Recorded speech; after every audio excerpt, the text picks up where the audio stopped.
स्वागत है आप सभी लोगों का मेरे चैनल साइंस टू टेक्नोलॉजी में। मैं अनुपम विपुल आप सभी लोगों का स्वागत करता हूं आज के शो साइंस थर्सडे में। आज हम लोग बात करेंगे सोल्डरिंग आयरन के बारे में, यानी कि इसके बारे में। तो आइए इसे समझते हैं।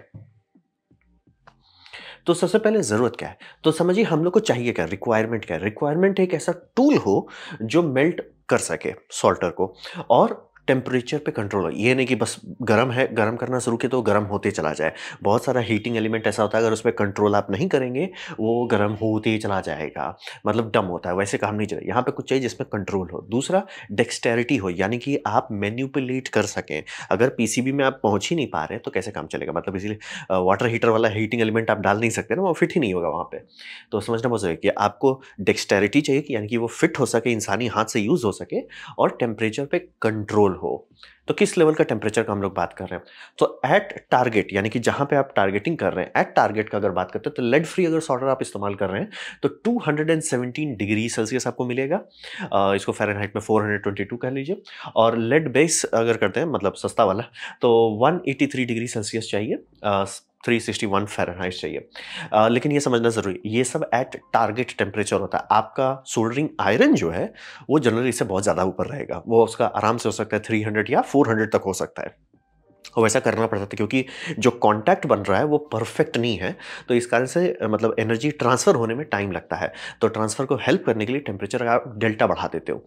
तो मतलब जो ये एम्बिएंट पॉइंट है वो एम्बिएंट ही रहे। आपको वहाँ एम्बिएंट पॉइंट को हीट करना 183 तक या 217 तक।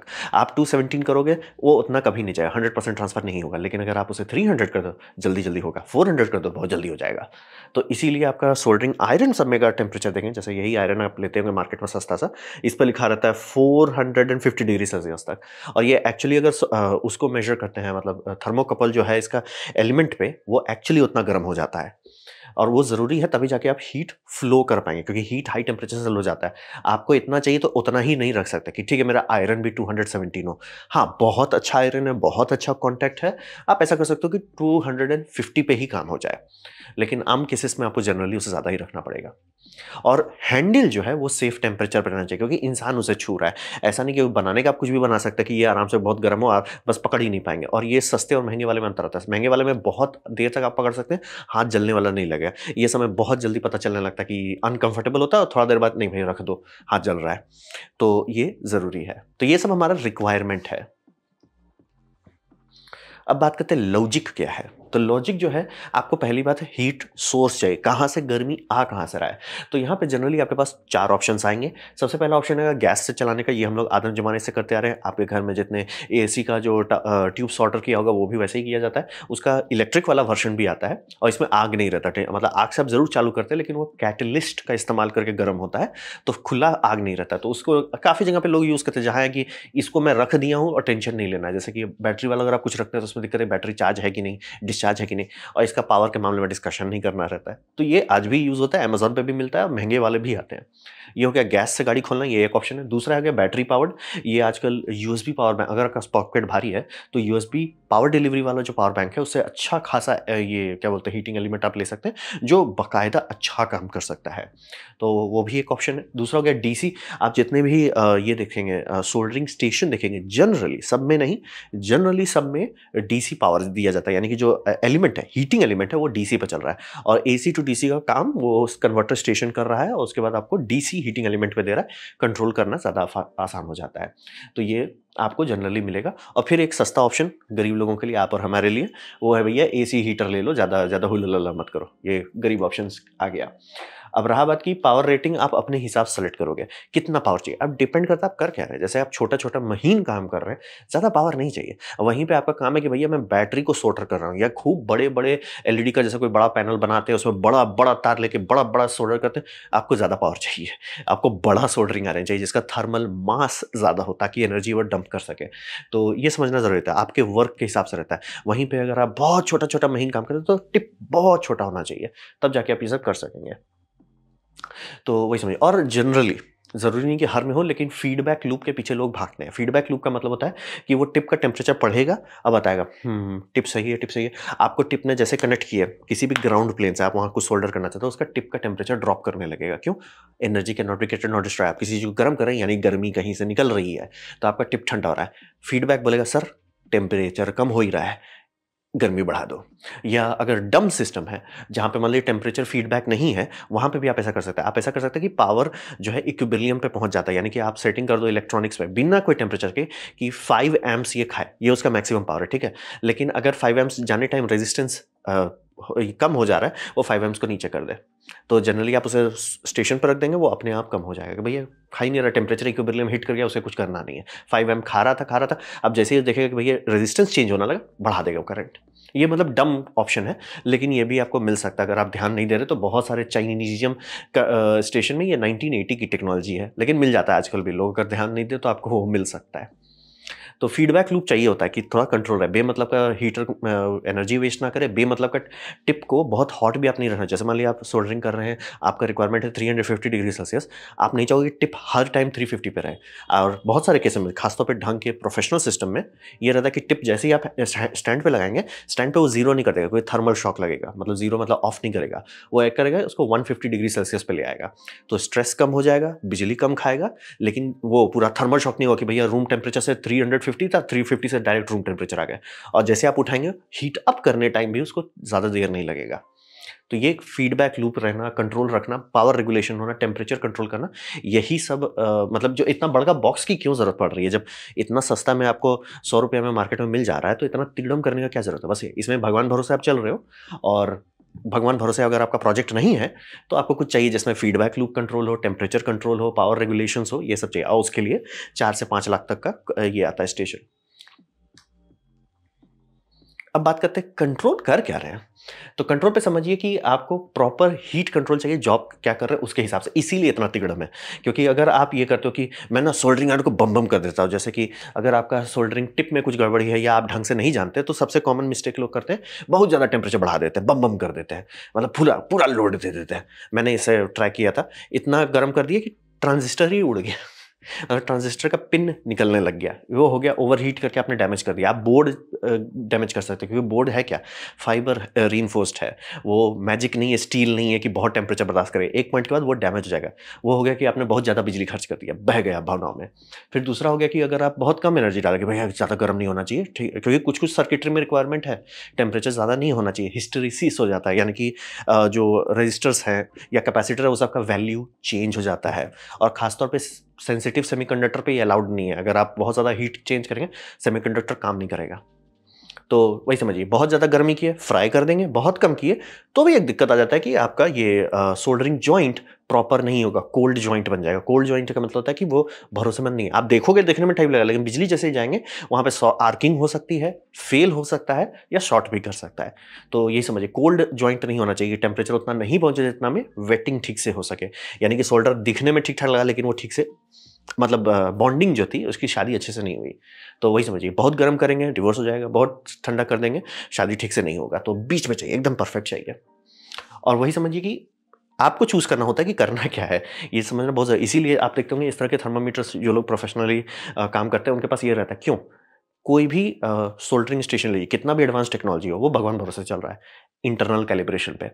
आपको उसको कैलिब्रेट करना होता है कि सर जैसे खासतौर पे महंगे सेमीकंडक्टर के साथ आप काम कर रहे हैं, कंप्यूटर मदरबोर्ड पे कर रहे हैं, लैपटॉप पे कर रहे हैं, मोबाइल फ़ोन पे कर रहे हैं, लोग इस तरह खरीद के टिप को कैलिब्रेट करते हैं। टिप बता देगा कि सर आपका टिप बोलेगा, मतलब जो स्टेशन है वो सिग्नल भेजेगा कि हम 350 डिग्री को हिट करने की कोशिश कर रहे हैं। आप उसे मीटर पे लगाओ, मीटर बता देगा कि सर वो एक्चुअली 400 पहुंच जा रहा है, आप उसे सेट बैक करो। ये ढंग के स्टेशन में कंट्रोल सेटिंग रहता है, क्योंकि ये बोल रहे ग्राफ ड्रिफ्ट करता है, चेंजेस होते हैं, डिग्रेडेशन होता है, ऑक्सीडेशन होता है, बहुत सारा चीज़ होता है। इस कारण से रेटिंग चेंज होता है। तो बीच बीच में लोग उसे कैलिब्रेट करते रहते हैं बाहर से, कि मतलब जो टेम्परेचर सेंसर है वो अंदर है, वो हुलुल हो रहा है, आपका टिप कितना टेम्परेचर पे। तो उस सब के लिए ये सेंसर आपको बार बार हर यूट्यूबर के पास देखना होगा, वो टिप नापता है। इसीलिए बिना टिप नापे आप बस भगवान भरोसे चल रहे हो कि मेरा इसमें डिस्प्ले दिखा दिया 350, इसका ये मतलब नहीं कि 350 हो भी सकता है कि वो 250 ही है या 400 है। तो ये समझना बेहद ज़रूरी होता है। सेंसिटिव इलेक्ट्रॉनिक, यानी कि जहाँ पे आपका प्रोडक्ट का दाम ज़्यादा है, प्रोजेक्ट के साथ फुल्लू नहीं करना चाहते हैं, वहाँ लोग इस सब पे इन्वेस्ट करते हैं। वही समझिए। और घूम फिर के 100 बात की एक बात ये थी, क्लोज लूप टेम्परेचर कंट्रोल चाहिए। यानी कि पावर इलेक्ट्रॉनिक्स कंट्रोल पे आप ज़्यादा चल नहीं सकते कि मतलब कि एसी करंट मैंने डाल दिया, ये जैसे एकदम डम है, एसी करंट मैंने डाल दिया, जितना ही गर्म हो सकता है हो रहा है, 30 वाट का है, जितना होना है होना है। उसका कोई कंट्रोल नहीं, मतलब अगर मैं सेंसिटिव इलेक्ट्रॉनिक्स में डालूँ, ये अपने आप को कम नहीं करेगा, और बड़ा में डाल दिया, ये अपने आप को ज़्यादा पावर भी नहीं करेगा। ये जितना है। मेरे को इसके साथ रहना है, और किसी भी सेंसिटिव इलेक्ट्रॉनिक्स पर मैं छुआ, वो उड़ जाएगा, क्योंकि ईएसटी सेफ भी नहीं है। फिर इसको मैं कंपेयर करता हूं, तो इसमें अभी भी वो डम से बस एक स्टेप ऊपर आया कि मुझे एक रेगुलेटर मिल गया है। वो रेगुलेटर ट्रायक को यहाँ कंट्रोल करता है, तो मेरे पास ये है कि मैं इसका टेम्परेचर कम कर सकता हूँ। जैसे कि मान ली मैं बहुत छोटे छोटे चीज़ के साथ काम कर रहा हूँ, टेम्परेचर एकदम कम कर देता हूँ। थोड़ा बड़ा चीज़ के साथ, जैसे बैटरी टर्मिनल्स के साथ काम कर रहा हूँ, मैं उसको बड़ा कर सकता हूँ। इससे ज़्यादा इसमें कोई कंट्रोल नहीं, फीडबैक नहीं है। तो प्रोफेशनल काम के लिए आपको फीडबैक चाहिए, जिसमें आपका मतलब जो आयरन है, आयरन के अंदर सेंसर हो, टेम्परेचर सेंसर एटलीस्ट, और फिर पावर रेगुलेशन का सिस्टम हो, ताकि ओवरशूट भी ना हो। ये बहुत कॉमन मतलब चाइनीजियम और जो 4-5 लाख के डिवाइसेस आते हैं उसके अंदर यही होता है। चाइनीजियम वाला आपका बस टेम्परेचर तुरंत बढ़ाने के लिए वो ओवरशूट कर देता है। ओवरशूट करना, बोल रहे हैं आप सेंसिटिव इलेक्ट्रॉनिक्स के साथ काम कर रहे हो, बोले भैया ऐसे नहीं चलेगा। खासतौर पर सेंसिटिव इलेक्ट्रॉनिक्स जो कैमरा में, माइक्रोफोन में, ये सब वाले में analogue to digital converter use होता है, वो सब बहुत सेंसिटिव है, नौटंकी सेंसिटिव एलिमेंट्स होते हैं वो सब। तो उस सब के साथ अगर आप गया गुजरा सोल्डरिंग आयरन इस्तेमाल किए, वो खराब भी हो सकता है, मतलब आपको पता भी नहीं चलेगा कि क्यों खराब होगा। तो कंट्रोल समझना बहुत जरूरी है कि पावर के साथ आप बात कर रहे हैं, गर्मी चाहिए तो ऐसा नहीं कि बस गर्मी दे दो। अच्छा से भैया कितना गर्मी चाहिए, कहाँ चाहिए, तो बहुत सारे इक्विपमेंट, मतलब तिगड़म उसी के लिए लगता है, उसी के लिए सबका दाम आपको, मतलब चाइनीजियम माल का भी जो बना रहता है वो 7 से 8 हज़ार लग जाता है। तो ये हुआ कंट्रोल। अब बात करते हैं, यहाँ पे 2 टेक्नोलॉजी अवेलेबल है। पहला टेक्नोलॉजी जो हम लोग यूज़ करते हैं वो बॉडी बेस्ड सिस्टम है, यानी कि आपके पास जितना जनरली होगा उसमें इस तरह का बॉडी, ऐसे आप टिप अलग कर सकते हैं। तो हीटर यहाँ पे है और टिप अलग है। तो ये सिस्टम आपको मार्केट में मिलता है, इस तरह का रहता है, टिप सिरामिक टिप है अंदर में, और आप इसके ऊपर ये लगाते हो, इस तरह के केसिंग्स लगाते हो। ये सबसे सस्ता मार्केट में मिलता है। और इसमें अगर आप इसी का प्रो वर्जन लेते हैं तो उसमें आप देख सकते हैं कि 2 वायर आपका एसी लाइन है जो आपका ये करेगा, बिजली प्रोवाइड करेगा, और 2 थर्मिस्टर वायर है, यानी कि वो टेम्परेचर सेंसर, उसी सिरामिक में टेम्परेचर सेंसर है, वो फीडबैक देता रहता है। तो ये हो गया पुराना डिजाइन, इसे हम लोग ओल्ड टेक्नोलॉजी अब कहते हैं। मतलब इसका कोई नाम नहीं है, क्योंकि सोल्डरिंग आयरन वहीं से स्टार्ट हुआ, तो उसको नाम कोई नहीं दिया गया था। तो इसके बाद अब नया टेक्नोलॉजी है जो इस तरह का हो गया, जिसे हम लोग कहते हैं कार्ट्रिज पेस्ट। तो ये समझना बहुत जरूरी है, क्योंकि अगर इसमें आपको बोलता है टिप चेंज करना है, तो आपको करना है ऐसे खोलोगे, टिप गर्म है ये समझ लीजिए, फिर आप दूसरा टिप लोगे, फिर उसको आप लगाओगे, समझ सकते हैं, बहुत तिकड़म वाला चीज़ हो जाएगा। और हाँ, बाय द वे, आपको टिप जानना है तो मैग्नेट लेके चलिए। तो अगर आपको कॉपर टिप चाहिए तो मैग्नेट नहीं चिपकना चाहिए, स्टील टिप चाहिए तो मैग्नेट चिपकना चाहिए। जनरली आपको स्टील टिप ही मिलेगा, क्यों? क्योंकि कॉपर कंडक्शन में बहुत बढ़िया रहता है, लेकिन अनकोटेड कॉपर बहुत जल्दी करोड कर जाता है। तो ये समझना बहुत ज़रूरी है। बहुत जगह पे लोग आपको वीडियो में दिखाएंगे कि इसके साथ, क्योंकि ये लो वाटेज का है, आपको कॉपर डाल के चूना लगा देते हैं कि कॉपर ले लो, बहुत बढ़िया है। बहुत बढ़िया है, लेकिन बिना कोटिंग के है ये, ज़्यादा दिन चलता नहीं है, तुरंत खराब हो जाता है। और इसीलिए आपको इस तरह के वाले में जनरली आयरन वाला रहता है, क्योंकि वो थोड़ा दिन चल पाता है। तो अगर मान लीजिए आपके पास ये है, क्योंकि इसकी इफिशियंसी बेटर है, कॉपर आयरन से ज़्यादा बेटर थर्मल कंडक्टर, तो यानी जो सिरामिक एलिमेंट है, मैं अगर वो एलिमेंट ऐसे खोलता हूँ, एलिमेंट ऐसे, ये मैंने उसका रिंग अलग किया, यहाँ पे एलिमेंट है, मैं इसको लगा देता हूँ इसमें, और इसको मैं सील कर देता हूँ, तो क्या मुझे ज़्यादा बेटर परफॉर्मेंस मिलेगा? हाँ मिलेगा, लेकिन लाइफ नहीं मिलेगी मुझे, मतलब कितना देर वो चलेगा, वो नहीं चल पाएगा ज़्यादा। तो इसका क्या सोल्यूशन है? सोल्यूशन पहला, आप इसको ग्राइंड कर दीजिए। जो भी आपके पास कोई ग्राइंडिंग टूल है, मेरे पास एक छोटा सा ग्राइंडिंग टूल मैंने लिया था, 4-5 हज़ार का, अमेजोन पे आता है, वर्क्स करके ग्राइंड करके चकाचक कर लीजिए। जैसे ही चकाचक हो, हीटर एलिमेंट पे डालिए और तुरंत उस पर सोल्डर उसी टाइम वीक कीजिए, एकदम उसी टाइम पे, तो थोड़ा देर आपको लाइफ मिल जाएगा। वो शॉर्ट टर्म ही है, लॉन्ग टर्म के लिए आपको उस पर कोटिंग ही चढ़ाना पड़ेगा। तो निकल कोटिंग आप चढ़ा सकते हो घर में, ज़्यादा मुश्किल बात नहीं है। मैं आऊँगा छुट्टी से तो उसके बाद करूँगा वो सब निकल तिगड़म करना, ये आप कर सकते हैं। इसीलिए थोड़ा ज़्यादा मत बजाइए, अरे सब चूना लगाता है, कॉपर का नहीं देता। कॉपर का जानबूझ के नहीं दिया जाता है इस तरह का, मतलब वो कोटिंग बहुत महंगी होती है। मतलब जेवीसी का आधा इंजीनियरिंग सिर्फ कोटिंग में लगता है, व्हीलर का आधा इंजीनियरिंग सिर्फ कोटिंग में लगता है, कि ऐसा कोटिंग दो जो सोल्डर बार बार संभाल सके। और सोल्डर में क्या होता है? फ्लक्स। फ्लक्स का क्या काम होता है? करोड करना, वो उड़ा देता है ऑक्सीडेशन लेयर को। तो लिटरली इसीलिए वो इन्वायरमेंट लॉन्ग लाइफ नहीं दे सकता। तो पुराना डिज़ाइन में हीटर है, हीटर के ऊपर आप टिप बदल रहे हैं, लेकिन आप जनरली उस टाइम में लोग 2-3 हीटर खरीदते थे, मतलब कि 2 सोल्डरिंग है, एक तो फाइन टिप रहेगा, एक बिग टिप रहेगा। तो अब वो ज़माना चेंज हो गया है, ये अब गरीब लोगों के लिए हो गया, ये सब गरीब लोगों के लिए हो गया। अब आ गया है प्रोफेशनल लोगों का टूल, जिसे हम लोग कहते हैं कार्ट्रिज स्टाइल। तो कार्ट्रिज स्टाइल में आपको ऐसा दिखेगा। तो कार्ट्रिज जो आप देख रहे हैं, यानी कि ये सब जो कार्ट्रिज दिख रहे हैं, इसमें सब चीज़ है। ये कार्ट्रिज आप ये समझ लीजिए कंज्यूमेबल हो जाता है, लेकिन आपका स्टेशन अलग है। स्टेशन नहीं खराब होगा, स्टेशन है। कार्ट्रिज घिसेगा, बोल रहे हैं कोई भी आप टिप नहीं बना सकते जो 300 डिग्री या 400 डिग्री तक गर्म हो रहा है ऑक्सीजन रिच इन्वायरमेंट में, यानी कि इंसानी हवा में, और वो टिका रहेगा, खराब हो ही जाएगा कितना भी आप कोटिंग कर लीजिए। तो ये सब अब बदला जाता है। मतलब अब आप नया सोल्डर नहीं, पूरा स्टेशन नहीं खरीदोगे, सिर्फ टिप खरीदोगे। ये टिप में क्या होता है, इसी के अंदर आपका हीटर रहता है, इसी के अंदर थर्मिस्टर भी रहता है। तो ये पूरा यूनिट आपको सारा काम करता है। और इसका मेन फायदा, ये बहुत कम एनर्जी पे बहुत ज़्यादा काम कर पाता है। क्यों? क्योंकि यहाँ से हीट निकलेगा, इसमें जाएगा, बीच में एक गैप है, वो गैप में ही आपका मेजॉरिटी एनर्जी लूज हो जा रहा है। इसलिए बोला, ये सबको एक्चुअली बहुत हाई टेम्परेचर रखना पड़ता है, 400 रखना पड़ता है, ताकि चला जाए एनर्जी। यहाँ पे चूंकि कहीं पे भी गैप नहीं है, मतलब हीटिंग एलिमेंट यहीं है, उसी के बगल में उसको कूदना है, डायरेक्ट करना, और वही इंजीनियरिंग पूरी वही की जाती है कि हीटिंग एलिमेंट से जितनी एनर्जी निकल रही है वो एकदम धड़ाक से पहुंच जाए टिप पे, और टिप पे ही आप टेम्परेचर नाप रहे हो, ताकि एकदम मतलब समझ रहे, गैप कम कर दिया जाए। टेम्परेचर कहाँ पे नाप रहे हो उसका गैप कम कर दिया जाए है, ये एनर्जी ट्रांसफर का गैप कम कर दिया जा रहा है। मतलब वहाँ पे एक खासतौर का ये रहता है कंडक्टर, जो सिर्फ थर्मली कंडक्टर है, इलेक्ट्रिकली नहीं है। बिजली आप नहीं लीक करना चाहोगे ना, तो इंसुलेशन वो इलेक्ट्रिकली है और थर्मली वो कंडक्टिव है। मतलब जैसे हम लोग का कंप्यूटर में थर्मल कंपाउंड होता है, उसका बड़ा भाई, सिरामिक वाला भाई, तो वो इस सब में रहता है। तो ये बहुत जल्दी बहुत कम पावर में गर्म हो जाता है। क्यों? क्योंकि एनर्जी जहाँ चाहिए वहीं पहुँच रहा है। इन्हें कि मैं बहुत धीप रहा हूँ तब जाके एनर्जी इस पर ट्रांसफर हो, वैसा नहीं, तुरंत डायरेक्ट पहुँच जाता है ऑन साइट। तो ये बहुत अच्छा से काम करता है, बहुत कम ताकत हो, मतलब कि इसको आप स्टेशन खरीदोगे, स्टेशन में बहुत पावर रहेगा कि 600 वाट तक का, तो मैंने सुना भी नहीं है, 250 वाट तक आपको मिल सकता है। जनरली उतना पे वो चलेगा नहीं। कंट्रोल इतना अच्छा है, इतना एफिशिएंट है कि वो 50 वाट्स में, 60 वाट्स में कर लेगा। इसीलिए आज का जो USB-C पावर बेस्ड आ गया, जो मतलब 30 वाट में चल रहा है, वो 30 वाट इस 30 वाट को धो के हटा देगा, जबकि ये 60 वाट है। क्यों? क्योंकि हीट वहीं बन रहा है जहां पे सही, मतलब हीट टिप पे बन रहा है, ना कि अंदर में कहीं बन रहा है जिससे वो जंप कर रहा है, वो सब नहीं हो रहा है। तो ये समझना बहुत ज़रूरी है। इसीलिए आज के टाइम में खासतौर पे जो लोग मदरबोर्ड, मतलब बेसिकली सरफेस माउंट डिवाइस पे काम कर रहे हैं ज़्यादा, वो लोग यही खरीदते हैं। मतलब इस पर देख सकते हैं आप, टिप भी बदल सकते हैं, गर्म हो तब भी वो सिस्टम बनाया जाता है वैसे। और कार्ट्रिज भी समझ लिया, हर मामले में कार्ट्रिज बेटर है। सिर्फ एक मामले में वो खराब है, उसका दाम दाम बहुत ज़्यादा होता है। लेकिन हाँ, वो मतलब एक ऐसा चीज़ है, अब आपको मोबाइल में काम करना है, आप यही लोगे। क्या आप फोर्स कर सकते हो इस तरह वाले सिस्टम में? हाँ, कर सकते हो, लेकिन एक होता है ना कि आप अपने आप को क्यों हेडेक दे रहे हो। और उसमें दिक्कत यही है कि वो टेम्परेचर कभी भी उतना प्रिसाइसली नहीं बता पाएगा। आप आराम से मोबाइल का मदरबोर्ड को जला सकते हो। तो इसीलिए लोग शांति से ये खरीदने लगे हैं। और बाय द वे, ज़रूरी नहीं कि JVC का ही लें, बहुत सारे और ब्रांड का भी आता है। बहुत सारे लोग ये करते हैं कि चाइनीज़ कंट्रोल स्टेशन खरीद लेते हैं, ओरिजिनल JVC का टिप खरीद लेते हैं, क्योंकि टिप में ही मेन इंजीनियरिंग लगी है। तो टिप आपको मतलब लॉन्ग लाइफ मिल जाता है।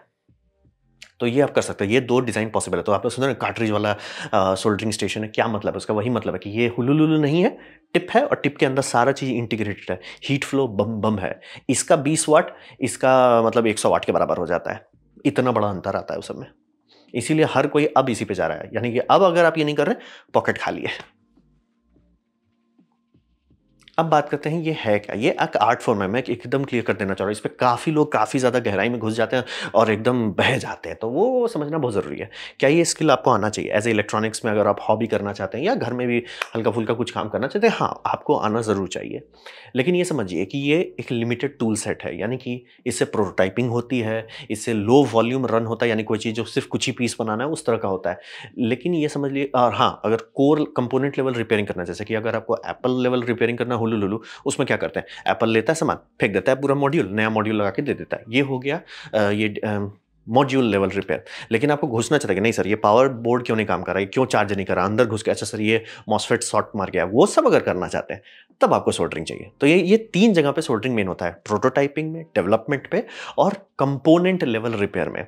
ऐसा रिपेयर नहीं जहां पे आप सिर्फ सामान बदल रहे हो। लेकिन मास प्रोडक्शन इससे नहीं किया जाता, मैं एकदम क्लियर कर देना, क्योंकि सोल्डरिंग बाय डिफॉल्ट एक खुच-पुच चीज़ है। क्योंकि इंसान का हाथ कितना एक्यूरेट है कि आप एग्जैक्टली एक ही जगह पे टच करेंगे, एग्जैक्टली इतना ही प्रेशर डालेंगे, एग्जैक्टली इतना ही देर करेंगे, मतलब वैसा थोड़े होता है। वही प्रॉब्लम है, इसीलिए सोल्डरिंग के भरोसे हमारा मास प्रोडक्शन नहीं चलता। हम लोग उसके लिए रीफ्लो ओवन इस्तेमाल करते हैं, SMD कंपोनेंट्स इस्तेमाल करते हैं, क्योंकि ये समझिए मास प्रोडक्शन नहीं कर सकता, भले आप इतना बड़ा लेके चलिए। ये कई जगह पे मैंने देखा है लोग ये यूज़ करते हैं, मतलब अगर आपको कॉपर पाइप को ही करना है, लगाओ धड़ाक से, तुरंत से गर्म करके, ना गैस, ना आग, ना हल्ला, कुछ नहीं। हम जानना चाहेंगे एक बार भाई, पकड़ना चाहेंगे भाई, 500 वॉट्स का हीटिंग एलिमेंट है ये, बम बम हीटिंग एलिमेंट है। तो वही समझिए, मास प्रोडक्शन इस पे नहीं होता, तो उतना बहुत ज़्यादा मत बह जाइए। कई बार लोग थोड़ा बह जाते हैं इसके बीच में। एज़ ए घर में भी लोग बना लेते हैं डीआईवाई, बोल रहे हैं कि बहुत लोग को पता है कि टिप में ही मेन रिसर्च लगा है, और जेवीसी पैसा वसूलता है स्टेशन से। स्टेशन छोड़ दो, टिप खरीद लो और चाइनीज़ का कोई स्टेशन ले लो, और जनरली लोग का अच्छा एक्सपीरियंस आता है। तो मास प्रोडक्शन कभी ये सब में होता नहीं है। मास प्रोडक्शन के लिए आपको उतना लोड नहीं लेना है, उसके लिए एक अलग इंजीनियर होता है जो रीफ्लो ओवन पे मेहनत करता है। और फिर ये समझिए, आपका टिप जो है, टिप जब तक आप संभालते हैं तभी तक बचेगा, क्योंकि ये टिप एक बार ऑक्सीडाइज हो गया, जैसे ये टिप ऑक्सीडाइज हो गया तो भगवान भरोसे है। ये मेरा दूसरा सोल्डरिंग आयरन है, इसका टिप सही है। अब रहा बात कि इसका भी टिप खराब हो गया था, तो क्या किया मैंने, ग्राइंडिंग किया उसको। मतलब आप इससे कर सकते हैं, मतलब आपके पास ग्राइंडिंग टूल है तो ग्राइंडिंग टूल से कर दीजिए, नहीं तो हाँ, ऐसा फाइल से भी आप ग्राइंड कर सकते हैं। लेकिन समझिए, जैसे आप इसका इस्तेमाल करके घिसेंगे, कोटिंग चली जाएगी। अब वहाँ पे आप रिकोट कर सकते हैं, तब तो अति उत्तम, तब तो टेंशन ही नहीं है, रिकोट करते रहिए, ज़िंदगी भर चलाइए। अगर रिकोट नहीं कर सकते, तुरंत जैसे ही आपने ग्राइंड किया, रेडी कर लिए, गरम करना शुरू कीजिए, उसी टाइम उस पर सोल्डर लगा दीजिए। और जब भी बंद करें कि ठीक है मैं इसे बंद कर रहा हूँ, जैसे इस पर भी अभी भी सोल्डर का डैप्स दिया हुआ है, वो उसे ऑक्सीडेशन से बचाता है। आप इसे बंद ऐसा नहीं कर सकते कि मैंने सोल्डर झाड़ दिया और फिर रख के बंद किए, खत्म हो जाएगा अगर कोटिंग डैमेज है तो। मेजॉरिटी केसेस में कोटिंग डैमेज भी होता है, तो ये समझना बहुत ज़रूरी है। आप कभी भी, आपका ऑक्सीडाइज टिप ऐसा नहीं होना चाहिए, वैसा होना चाहिए। अगर आप लोग को इंटरेस्ट है तो बताइए, मैं उसको फोकस करता हूँ कि घर में कैसे करते हैं कॉपर वाला। तब आप ये कर सकते हो, कॉपर वाला को लेके काट के इसको एकदम चकाचक करके इसको डायरेक्ट निकल कोटिंग कर सकते हैं, तब ये बहुत चलेगा। और निकल कोटिंग अगर खत्म भी हो जाता है, आप घर में ही निकल कोटिंग कर रहे हो, फिर से कर लो। निकल स्ट्रिप्स तो आता ही है, बैटरी सब के लिए लोग खरीदते ही हैं, तो ज़्यादा मुश्किल नहीं। ओरिजिनल निकल मिल गया तब तो टेंशन ही नहीं है। हाई वोल्टेज भी नहीं चाहिए, 3 वोल्ट्स चाहिए होता है, तो कर सकते हैं। आप टिप का जितना ख्याल रखेंगे लंबा चलेगा। टिप का ख्याल नहीं रखते, फर्क नहीं पड़ता, आप जेवीसी खरीदिए, व्हीलर खरीदिए, कुछ भी खरीदिए, I2C खरीदिए, कोई फर्क नहीं पड़ता, वो सब खराब हो जाएगा। टिप को ध्यान देना होता है, टिप को संभालना पड़ता है, इसलिए बोल रहे कभी भी टिप बिना सोल्डर के नहीं रखना है ऑफ। ऑफ मतलब सोल्डर जैसे ही वेल्ड हुआ तब ऑफ कर दीजिए, वो धीरे धीरे उस पर कूल ऑफ करके कवच बना देगा। वो कवच है, बम बम है, कवच नहीं है, ज़्यादा दिन नहीं चलेगा। समझना बहुत ज़रूरी है। और रहा बात, ये सब में इतना पैसा क्यों लगता है, बोल रहे हैं मतलब कि अगर आप ये सब, आपको बहुत लोगों को ये सब महंगा, अरे कौन 600-700 रुपया देगा, और आप जहाँ 6-7 हज़ार वाला स्टेशन देखें, कौन देगा, क्यों देगा। बात वही समझिए कि आप रफ्तार का पैसा दे रहे हैं। इससे मैंने कोशिश किया था अपना पावर सप्लाई में पावर वायर डिसोल्डर करने का, जान निकल गया। वहीं पे अगर मैं ये इस्तेमाल करता कार्ट्रिज वाला में, तो आराम से इतना ही पावर पे 60 वाट पे ही, मतलब मेरा बिजली का बिल 60 वाट का ही आता, वो आराम से डिसोल्डर कर देता, बड़ा बड़ा ग्राउंड प्लेन को हीट कर लेता बिना टेंशन के। तो वही समझिए, रफ्तार के लिए आप पैसा दें। दूसरा, ease of use. Ease of use आपको समझना बेहद ज़रूरी है। उसका मतलब होता है generally tip to finger distance, यानी कि अगर मैं ये खरीदता हूँ, मेरा फिंगर कहाँ है, यहाँ पे है, और टिप कितना दूर है, ठीक है। अब यही देख लीजिए, ज़्यादा पैसा का अंतर नहीं है, ये मतलब 100 रुपये का है, ये कुछ 100 रुपये का है, टिप टू फिंगर डिस्टेंस। वहीं जेबीसी लिखिए, थोड़ा सा इतना नज़दीक आ जाता है। अब बोले उससे कितना फ़र्क है, बहुत फ़र्क पड़ता है। ये ऐसी बात हो कि आप पेंसिल जैसा ऐसे कर रहे हो, खुद ही देख लीजिए। वही टिप टू वो क्या बोलते हैं, फिंगर टू टिप डिस्टेंस बहुत ही मायने रखता है। अगर आप डेलिकेट काम कर रहे हैं, आप चाहोगे कि टिप एकदम नजदीक हो, और वही बोलोगे 1 इंच ही जेबीसी आपको एक्स्ट्रा देता है, लेकिन वो 1 इंच के लिए जो प्रोफेशनल है, माइक्रो इलेक्ट्रॉनिक्स पे काम करते हैं, चुपचाप से पैसा लो, हमको दे दो, तो इसे पैसा आप उसी का दे रहे हैं, ईजी टू यूज़। तो वही सबसे बड़ा एक कंपोनेंट होता है कि टिप टू फिंगर, मतलब ये, इसीलिए इससे कोई ज़्यादा सीरियस काम नहीं करेगा। लोग इसको खरीदते भी सिर्फ इसीलिए कि भैया इसका टिप निकाल लो, कॉपर टिप है। अगर आपको ये क्या बोलते हैं, ये वाला ही कॉपर का सेट मिल जाता है, तब तो बहुत बढ़िया बात है, लेकिन ध्यान रखिएगा कोटेड है कि नहीं। कोटेड नहीं है तो ज़्यादा दिन नहीं चलेगा। अगर आप वैसा खरीदते हैं तो कोटिंग करने का तैयारी रखे रहिए, या तो मेरे तरह ग्राइंड कर करके, मैंने ध्यान नहीं दिया था तो अब वही करता हूँ, ग्राइंड करके, हाँ भाई हो गया, खराब हो गया, कोई दिक्कत नहीं, ग्राइंड हो गया, चेक, सोल्डर लगा दो, खुश रहो। और हाँ, by the way, wet sponge अब आजकल इस्तेमाल मत कीजिए, क्योंकि एक्चुअली उसके लिए डिस्टिल वाटर चाहिए और हाई टेम्परेचर स्पंज चाहिए। चांसेस है कि आपके पास दोनों नहीं है, ये वाला इस्तेमाल कीजिए। और अगर आप इसके साथ काम कर रहे हैं, क्या बोलते हैं, desolder, unlead lead free solder का इस्तेमाल करें, वो हाई टेम्परेचर रहता है, उसको पानी पे शॉक मारने से वो कोटिंग की उड़ा देता है, कोटिंग लिटरली ब्लास्ट कर जाता है वहाँ से। तो मतलब माइक्रोस्कोपिक लेवल पे, ऐसा नहीं कि वो सही में बूम हो रहा है, माइक्रोस्कोपिक पे पिटिंग हो जा रही है उस पर। तो इसीलिए आजकल सब लोग ये यूज़ करते हैं। ये भी ज़्यादा महंगा नहीं है, अमेजोन पे आपको मिल जाएगा। तो ये सब इस्तेमाल कर रहे हैं। बेसिकली टिप का ख्याल रखें, टिप आपको खुश रखेगा। टिप का ख्याल नहीं रखेंगे, बार बार रोते रहिए, अरे टिप बड़ा जल्दी खराब हो जा रहा है, क्योंकि टिप का ध्यान रखना था। फर्क नहीं पड़ता कॉपर हो, आयरन हो, जेबीसी हो, या हुलुलुलु या झिंगालाल हो, ध्यान आपको रखना है। यही समझिए, ये कोल्ड सोल्डरिंग नहीं होना चाहिए, सोल्डरिंग हुआ ही नहीं, ऑक्सीडाइज़ हो गया आपका टिप, तो ये समझना बहुत ज़रूरी है, ये थोड़ा आर्ट फॉर्म टाइप चीज़ है। आपको प्रैक्टिस करना पड़ेगा, थोड़ा मेहनत करना पड़ेगा। सिर्फ़ सामान बढ़िया खरीद लेंगे, उससे बढ़िया रिज़ल्ट हो जाएगा, नहीं। तो ये था मेरा प्रेज़ेंटेशन सोल्डरिंग स्टेशंस के बारे में। उम्मीद करता हूँ आपको अच्छा लगा, कुछ सीखने मिला, कुछ समझ में आया होगा। अगर ऐसा है तो लाइक कर दें, दोस्तों के साथ शेयर कर दें, उससे मेरा काफ़ी भला होगा। नहीं अच्छा लगा, नहीं पसंद आया, कोई बात नहीं, आप डिसलाइक दबा सकते हैं, मैं कहूँगा डिसलाइक 2 बार दबाएँ, उससे मुझे पता चलेगा कितना नापसंद हुआ है। मैं आपसे कहूँगा कमेंट लिखें, मैं हर कमेंट को पढ़ने की कोशिश करता हूँ। आपसे कहूँगा सब्सक्राइब कीजिए, बेल दबाइए अगर आप फ्री हैं तो। आपने मेरा वीडियो देखा, जान के मुझे बहुत खुशी हुई। धन्यवाद।